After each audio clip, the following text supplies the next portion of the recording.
ام عمارہ نے جہاد کا سفر جنگ احد سے شروع کیا. ام سعد بن ربیع اس جنگ کی رودات بیان کرتے ہوئے فرماتی ہیں کہ میں سیدہ ام عمارہ کے پاس گئی اور اس سے عرض کیا آپ مجھے جنگ احد کے حوالے سے اپنا کوئی واقعہ بتائیں. تو ام عمارہ نے فرمایا میں صبح کے وقت میدان احد کی طرف روانہ ہوئی. سارا لشکر بھی صبح سویرے گیا تھا نا. قرآن مجید میں کیا آتا ہے وَإِذْ غَدَوْتَ مِنْ أَهْلِكَ تُبَوِّئُ الْمُؤْمِنِينَ مَقَاعِدَ لِلْقِتَالِ. میں لوگوں کو دیکھ رہی تھی کہ وہ کیا کر رہے ہیں. میرے پاس مشکیزہ تھا جس میں پانی تھا، یعنی صرف خود نہیں جا رہی تھی، پانی اٹھا کے جا رہی تھی.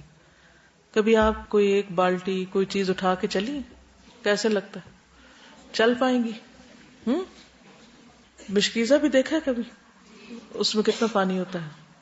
اچھا خاصا پانی ہوتا ہے، اور اسے اٹھا کے چلنا معنی رکھتا ہے. اور مدینہ سے احد کا راستہ بھی دیکھا ہوا ہے؟ جن لوگوں نے دیکھا انہیں پتا ہے. پیدل تو کوئی نہیں گیا ہوگا کبھی، سب بس یا کسی ٹرانسپورٹ پہ ہی جاتے ہیں، اور یہ سارے لوگ چلتے ہوئے جا رہے ہیں.